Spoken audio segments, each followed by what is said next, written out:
Shalom Bapak Ibu Saudara, kita meneruskan studi kita kristalisasi kitab Wahyu. Kali ini kita akan bicara, ini kita masih dalam pasal 2 dan pasal 3 ya. Kita bicara tentang gereja di Sardis ya. Ini kita akan bahas 3 hal dari gereja di Sardis. Ini kejatuhan gereja di Sardis ya. Kita akan membahas yang pertama, kedatangan Tuhan ya. Ini sebagai pencuri ya, ayat 3 itu. Karena itu ingatlah bagaimana engkau telah menerima dan mendengarnya. Turutilah itu dan bertobatlah, karena jikalau engkau tidak berjaga-jaga, aku akan datang seperti pencuri, dan engkau tidak tahu pada waktu manakah aku tiba-tiba datang kepadamu. Ini poin pertama ya. Yang kedua, kita akan bahas mengenai tidak mencemarkan pakaian, ayat 4. Tetapi di Sardis ada beberapa orang yang tidak mencemarkan pakaiannya. Mereka akan berjalan dengan aku dalam pakaian putih, karena mereka adalah layak untuk itu. Ini poin kedua. Dan poin yang ketiga, kita akan bahas mengenai pemenang. Ayat yang kelima, barang siapa menang. Ya, kita sudah tahu ini maksudnya kenapa dikatakan barang siapa menang. Karena secara umum ya, secara umum gereja di Sardis itu sudah jatuh. Ini tapi ada beberapa pemenang ya, karena pengertian Sardis juga dalam bahasa Yunani itu yang tertinggal ya, atau restoration bisa juga itu artinya pemulihan ya. Katakan di sini barang siapa menang, ia akan dikenakan pakaian putih yang demikian. Aku tidak menghapus namanya dari kitab kehidupan, dan melainkan aku akan mengaku namanya di hadapan Bapa dan di hadapan para malaikatnya. Nah, jadi 3 poin ini kita akan bahas ya. Dan sebelumnya saya mau menyinggung dulu, ada suatu buku ya. Ini bukunya, buku Watchman ya, itu The Orthodoxy of the Church ya. Dia berbicara tentang pasal 2 pasal 3 di sini, tapi dia bilang begini, bahwa karena memang gereja yang diuraikan di sini itu bersifat nubuat ya. Jadi gereja yang 7 ini bisa menjadi, atau karena ini simbol ya, itu bisa diterapkan kepada perjalanan sejarah kekristenan itu. Jadi siapa nanti yang jemaat yang disebut Efesus ya, atau Smyrna atau Pergamus siapa, nanti Tiatira siapa, Sardis siapa, dan sebagainya begitu ya. Ini satu pandangan ya, tapi pandangan ini juga ada dasarnya ya. Ada beberapa, saya nggak akan bahas itu semua. Yang penting saya berkatakan begini, habis zaman apostolik ya, rasul-rasul itu tahun 96 lah katakan, habis itu Rasul Yohanes yang dibuang di Pulau Patmos, dan dia barangkali dia kembali ke Efesus dan dia mati normal ya, atau mati saya nggak tahu ya, mati normal ya. Nah, itu masuk satu zaman, gereja sudah jatuh ya, zaman Paulus pun sudah tahun 67 ya, sebelum Paulus mati martir. Itu Paulus sudah bilang, dari antara kamu, dia bilang para pemimpin itu, para penatua, akan ada beberapa orang yang dengan ajaran palsu menarik murid-murid. Ya, ini benih-benih denominasi itu, dengan ajaran palsu menarik murid-murid kepada dirinya, sehingga murid-murid tidak lagi ibadah dalam roh, nggak lagi mengikuti otoritas Roh Kudus, tidak lagi mengikuti pimpinan roh.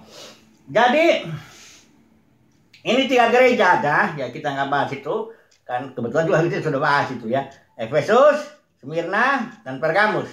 Nah, ini Tiatira, menurut buku ini masuk, ini dibilang gereja Katolik Tiatira, karena saya di chapel yang sangat dominan dengan beberapa ajaran-ajarannya ya. Dan itu gereja kan sejak Katolik itu kira-kira abad ke-5, abad ke-6 tuh hierarki itu ajaran Nikolaitus sudah settle sekali ya. Dari mulai Ignatius tahun 117 Masehi, dia mengajarkan bishop beda dengan para penatua. Kemudian para bishop nanti naik bertarung dia di antara kota-kota itu, siapa yang paling tinggi, ada bishop agung, dari bishop agung terus naik juga ada kardinal, dari antara kardinal di atas lagi ada paus. Nah itu sekitar abad 5, abad 6 sudah masuk gereja ke dalam hierarki seperti itu. Dengan segala penyembahan-penyembahan berhalanya, dengan segala ajaran-ajaran yang ajaran Jebelnya inilah ya, masuk ke sana. Dan itu berlangsung, kalau dalam sejarah gereja ya, kalau dalam buku-buku sejarah gereja itu disebut zaman kegelapan gereja. Dari mulai abad 5, abad 6 itu 1000 tahun ya, sampai kurang lebih Martin Luther masuk tahun 1517 Masehi. Ya kita tahu ya, di Jerman dia tempel 95 dalilnya yang menentang itu. Nah, sekarang kita lihat dulu ya. Menurut buku ini, nah, saya percaya betul ya, ada dasarnya yang kuat ya. Dia bilang bahwa Tiatira itu, Watchman bilang ini gereja Katolik yang nanti Tuhan bereaksi terhadap kegelapan gereja ini. Dia melakukan gerakan-gerakan pemulihan yang dalam sejarah dimulai dengan Luther ya. Sebenarnya sebelum Luther ada juga ya. Zinzendorf itu kalau tidak salah, ada juga yang menerjemahkan Alkitab itu, siapa itu, John Wycliffe atau apa John Huss atau apa, adalah orang-orang ini. Saya nggak menguasai sejarahnya itu ya, tapi kira-kira begitu ya. Mulai dari 1517 Martin Luther pemulihan ya, dengan grupnya Calvin, barangkali Zwingli dan sebagainya itu. Kemudian nanti kan datang lagi pemulihan berikut itu, barangkali Anabaptis yang bisa, atau langsung aja John Wesley lah yang memulihkan kekudusan. Ini kalau Martin Luther ini dia 3 lah setidaknya pemulihan itu. Sola Scriptura, hanya Alkitab. Sola Fide, hanya iman. Dan Sola Gratia, hanya kasih karunia. Kira-kira 3 poin ini pemulihannya. Kemudian nanti ada lagi John Wesley, kekudusan, dia ada Holiness Movement ya dia. Kemudian nanti ini secara garis besar ada ya, ada Pantekosta. Ini pemulihan karunia Roh Kudus. Ada lagi nanti tahun 1948 itu ada The Lateran Movement ya itu. Kemudian 1960 di Amerika ini semuanya ya, ada pemulihan yang disebut karismatik ya.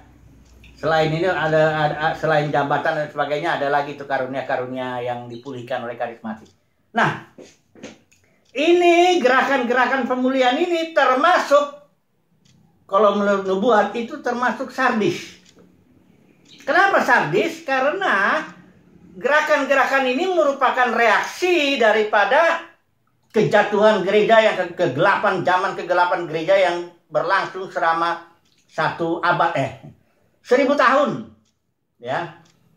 Dari zaman Tiatira ini, gereja Katolik yang dibilang ini jatuhnya itu demikian gelapnya, sampai kepada nanti ada reaksi Tuhan melakukan pemulihan ya. Nah, cirinya Tiatira maupun Sardis, nanti ada lagi Philadelphia dan Laodikia, ini semuanya mendapat janji Tuhan akan kedatangan Tuhan.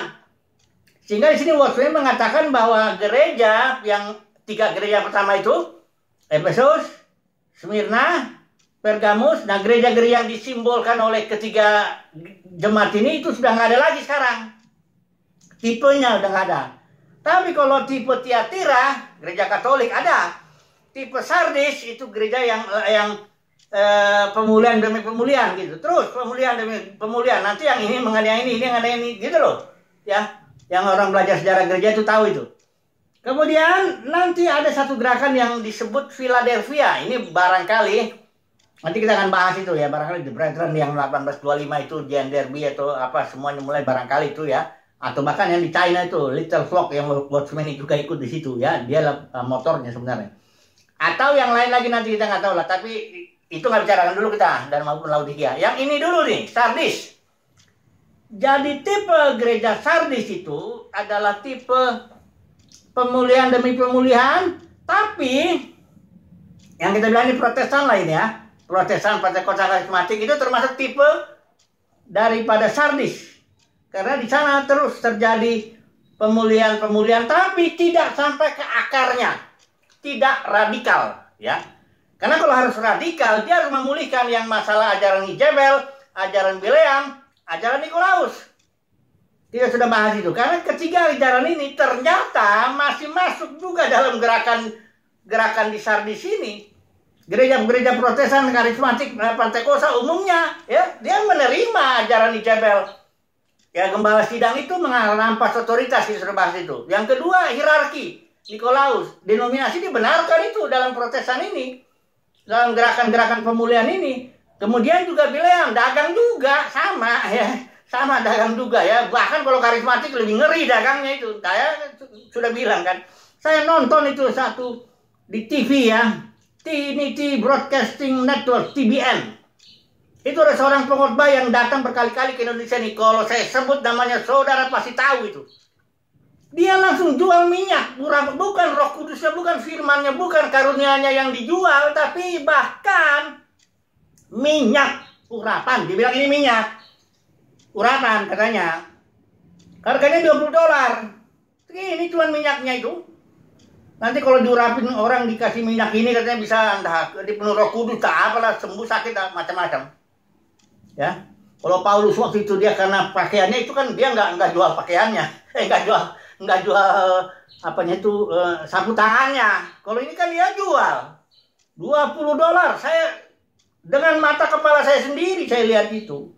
Jadi artinya dalam gerakan Sardis, ya maksudnya Protestan ya, Pentakosta, karismatik itu ajaran Bileam masuk habis-habisan itu, masuk jelas.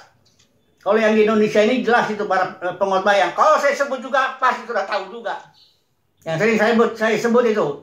Kalau Anda makan di restoran Padang bayar loh, ya. Kalau dengar firman di sini atau apa semuanya ini bayarlah, karena itu wajar, ya kan gitu. Itu udah ajaran Bileam yang sudah dibenarkan. Kenapa? Ini udah jadi ajaran, bukan praktek aja. Awalnya praktek Nikolaus, ya, tapi akhirnya udah jadi ajaran. Ijabel jadi ajaran. Bileam sudah jadi ajaran, artinya sudah diajarkan dan dianggap benar. Begitulah kira-kira, ya. Jadi ini ada empat tipe gereja: Tiatira, Sardis, Philadelphia maupun Laodikia. Itu semua 4 gereja jatuh ya, 4 tipe gereja jatuh yang ada sekarang ini dalam sejarah kekristenan. Itu yang mendapat janji kedatangan Tuhan. Kembali saya satu poin lagi. Ini ada satu poin yang mengatakan nih, mari kita baca aja lah ya. Baca aja ya. Komentar Tuhan terhadap Sardis. Ya. Memang dia tentu positif dulu ya. Aku tahu segala pekerjaanmu. Engkau dikatakan hidup padahal engkau mati. Bangunlah dan kuatkanlah apa yang masih tinggal yang sudah hampir mati. Sebab ini dia komentar Tuhan ini terhadap gerakan pemulihan yang di Sardis itu ya. Mulai dari Luther terus sampai sekarang itu. Kalau masih ada ya. Zaman karismatik. Sebab tidak satu pun dari pekerjaanmu, artinya pemulihan-pemulihan itu, aku dapati sempurna di hadapan Allah. Saya pakai Eli ya. Ini istilah sempurna ini. Coba sebentar dulu kita lihat ya. Kalau dari ILT istilahnya apa dia? Sempurna enggak ya? Karena ini istilahnya dari Yunani sebenarnya bukan sempurna. Pengertian bukan sempurna, tidak bersalah atau bersih tanpa cacat celah. Bukan itu maksudnya. Sebentar dulu ya. Coba dulu kita lihat di ILT. Ini dikatakan pasal 3 ayat 2. Ya, Wahyu 3 ayat 2 ya. Dia bilang begini. Jadilah orang yang berjaga-jaga dan kuatkanlah mereka yang selebihnya yang hampir mati. Sebab aku tidak menemukan perbuatanmu yang diselesaikan. Nah, ini lebih bagus. Yang diselesaikan di hadapan Elohim. Jadi pengertiannya bisa jadi begini. Pemulihan-pemulihan itu tidak selesai tuntas gitu loh. Tidak radikal, tidak sampai ke akar-akarnya. Ajaran Bileam, Nikolaus dengan Ijabel masih dibawa dalam gerakan Pentakosta, dalam gerakan Protestan itu semua sampai karismatik itu masih dibawa. Jadi itu kan bagian dari Katolik itu masih, ya itu mesti dibawa ya. Nah, mari kita lihat dulu istilah Yunaninya ini. Sempurna istilah Yunaninya dari kata kerja plero. Plero itu artinya penuh, full, kayak full gospel ya, ada gerakan untuk full gospel. Artinya Injil yang komplit, yang lengkap. Bahasa Inggris ini nih, di sini plero itu komplit. Ya, bukan sempurna, komplit. Saya beri contoh aja deh yang gampang. Kalau orang misalnya pesan nasi goreng, dia bilang beli nasi goreng komplit. Apa itu artinya? Artinya nasi goreng ada telurnya, ada kerupuknya, ada saladnya, apa semuanya barangkali ada di situ, ati, pokoknya komplit. Segala sesuatu yang bisa disebut, yang bisa dibuat menjadi nasi goreng itu sudah ada di situ, lengkap, ya. Terus kemudian kalau sempurna itu lain. Kalau orang datang makan nasi goreng di sana lo sempurna, barangkali yang dimaksud sempurna itu rasanya enak, pelayanannya bagus, suasana restorannya bagus, itu soal bicara sempurna. Jadi komplit dengan sempurna itu beda sekali. Yang dimaksud di sini bukan sempurna. Tuhan tidak minta sebab tiada satupun dari pekerjaanmu aku dapati sempurna dalam pengertian tanpa cacat celah, tidak ada dosa di dalamnya. Bukan berarti begitu. Tapi maksudnya gini, ini yang kalau ini tak diselesaikan, ini bagus juga ini ILT ya, pasal 3 ayat 2. Sebab aku tidak menemukan perbuatanmu, perbuatan pemulihan itu yang diselesaikan. Karena pemulihan Martin Luther mesti berlanjut. Kita nggak boleh berhenti di situ. Itu baru sola scriptura, sola fide, sola gracia. Ya kalau orang itu bilang saya Lutheran dengan bangganya, ya itu masih jauh sekali. Ya, Luther itu kan sampai karismatik yang terakhir pun, yang sepanjang saya tahu ya, tidak menyinggung, tidak membereskan, tidak memulihkan ajaran William, ajaran Nikolaus, maupun ajaran Isabel. Ini akarnya kalau ini nggak diselesaikan, ya tetap aja ya sih dia belum lengkap. Itulah artinya ya. Kayak nasi goreng barangkali nggak ada telurnya, ya. Bukan soal rasa, tapi nggak lengkap, nggak diselesaikan kalau istilah di sini. Plero itu artinya yang nggak lengkap. Jadi gereja di Sardis ini kejatuhannya itu dia tidak lengkap pemulihannya. Tidak lengkap pekerjaannya, kalau yang dimaksud Tuhan bilang di sini ya, nggak lengkap. Jadi di bawah-bawah masih yang penyakit. Sebenarnya penyakit itu yang dibilang di sini ajaran sesat itu ya, yang dalam dunia kekristenan hampir nggak disinggung loh. Saudara boleh dengar khotbah dalam dunia kekristenan ya. Saudara boleh. Kalau baca buku-bukunya lah. Saya juga termasuk dulu yang suka ngumpulin buku dari tahun 78 itu. Sampai sekarang ada teman saya kasih 400 buku tipe Pantekosta karismatik karena dia mau buka perpustakaan di Siantar di sana. 400 untuk tipe karismatik dan Pantekosta. Jadi saya suka ngumpulin. Nggak ada ketemu orang-orang di kalangan Protestan ya, Protestan sampai karismatik yang bicara, yang mengadakan pemulihan penyakit ini. William, ajaran William ini sesat abis ini. Dagang ini ya, William, Isabel, Nikolaus, ada yang bicara begitu. Nanti baru yang di grup yang orang Philadelphia sedikit yang bicara itu. Jadi persoalannya dalam kejatuhan gereja di Sardis ini adalah pemulihannya dari Martin Luther sampai karismatik yang terakhir itu enggak selesai. Tidak plero, ya, tidak lengkap. Masih ada di situ disisain penyakit. William, Nikolaus, Isabel, ini penyakit ini yang bikin denominasi pecah-pecah gereja, yang bikin dagang, ini dia. Itu penyakit gereja, ya, yang orang bilang padahal itu sangat sesat sekali. Tuhan akan urusan itu nanti dengan orang-orang itu ya. Karena itu Tuhan itu dengan gereja itu dia udah saya bilang kan Yesus dengan gereja nggak dibedakan, dia nggak membedakan dirinya. Siapa yang menganiaya gereja, mencabik-cabik gereja, yang memecah belah gereja dengan ajaran William, Isabel dan Nikolaus itu nanti itu sama mencabik-cabik Yesus, mencabik-cabik hatinya, merobek-robek rencananya. Karena dia berdoanya kan begitu, agar mereka menjadi satu. Itu tuh doanya, atau William, Nikolaus, Isabel menghancurkan itu semua. Ini itu urusan Tuhan lah, itu nanti akan menghakimi siapa yang melakukan itu, hamba-hambanya yang melakukan itu. Sebenarnya bukan hamba Tuhan, itu hamba mamon itu, karena dagang. Gimana orang dagang kok pakai duit, pikirnya kalau dagangnya di luar, kami juga ada sedikit bisnis kecil lah ya. Kalau dagang di luar nggak apa-apa, kalau dagang asongan lebih mulia. Yang dijual itu paling aqua atau apa, bagus. Emang orang dagang begitu, cari duit, cari untung. Tapi kalau di dalam pelayanan firman, cari untung ini setan habis ini nanti diurusan ini sama Tuhan itu. Yang ngomong kalau saudara makan di restoran Padang bayar, makan di sini, di sini bayar. Nah itu kan betul-betul palsu lagi ajarannya, ajaran perpuluhan lah, buah sulung lah.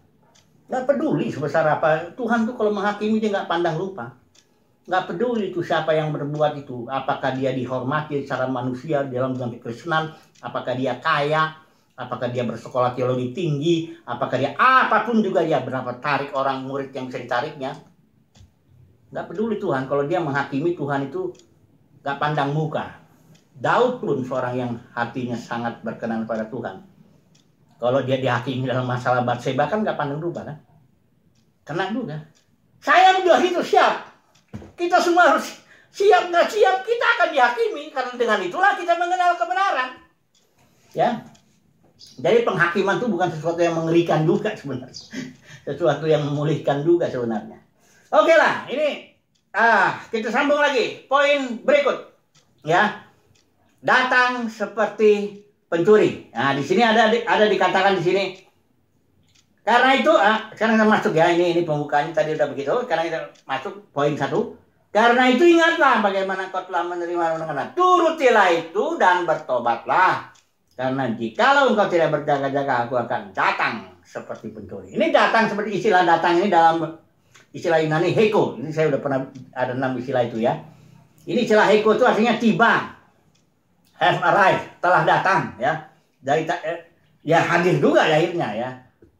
Pengertian tindakan datang lah heko ya. Datangnya sebagai pencuri. Dari kata itu pencuri nggak ada justru dia datang. Ya. Ini jangan ada orang yang menafsirkan dia datang sebagai pencuri, karena kalau pencuri itu pasti ngambil barang-barang yang berharga. Jadi kalau kita berharga di hadapan Tuhan, kita dicuri. Bukan itu maksudnya. Maksudnya datang sebagai seperti pencuri kalau kita tidak berjaga-jaga. Kita mabok, ya sibuk dengan pelayanan, nggak doa lagi, dagang aja di bait suci apa semua sibuk begitu. Tuhan akan datang kepada kita seperti pencuri. Entah dia yang datang ke kita begini dalam arti kehadirannya yang disimbolkan hari tabernakel itu, kedatangan Tuhan yang akhir itu. Atau kita sendiri yang dicabut, sementara sedang sibuk urus program ini, program itu, rencana ini, rencana itu, tiba-tiba dicabut Tuhan mendadak. Ya, yang mana lah, pokoknya itu dia datang kayak pencuri. Pencuri mah datang mana mau ngasih tahu, ya. Begitu ya. Jadi datang seperti pencuri ini bukan untuk orang yang berjaga-jaga, bukan untuk orang yang ya berjalan dalam rencana Tuhan lah, bukan itu. Tapi datang seperti pencuri untuk orang-orang Kristen, hamba Tuhan yang nggak berjaga-jaga lah, sibuk dengan urusanmu sendiri kan gitu.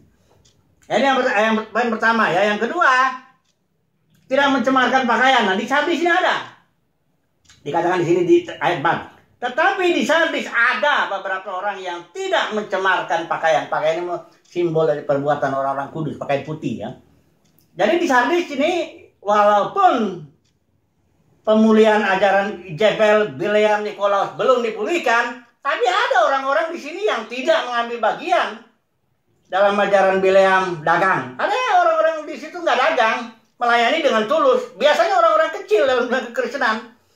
Barangkali janda-janda ya, barangkali apa ya orang-orang yang sederhana lah ya. Karena jarang, pada umumnya para top pemimpin di atas itu dagang umumnya, dual firman, ngajarin hierarki, dia menganggap aku ini pemimpin, Tuhan yang menetapkan aku dan sebagainya, mencuri otoritas itu kalau Jebel itu.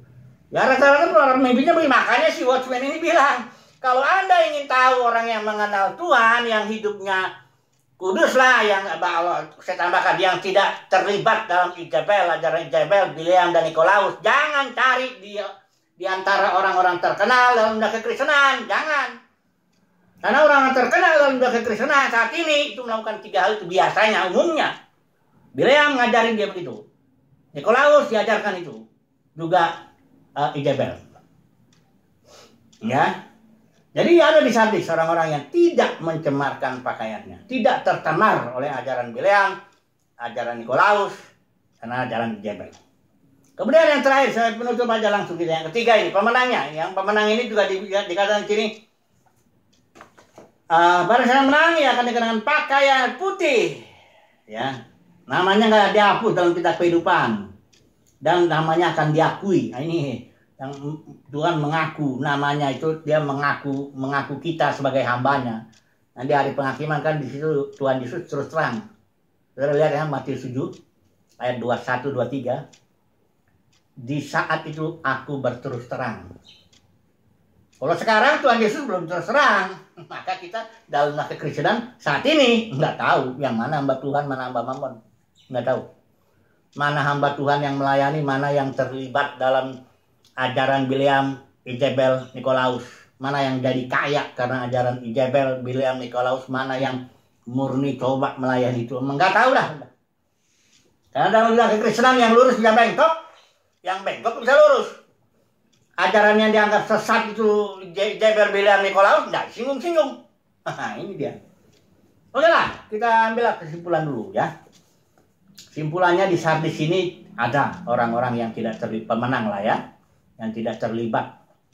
Tapi sifat dasar Sardis ini adalah pemulihan yang tidak selesai, pemulihan yang tidak plero, ya, tidak komplit. Ya.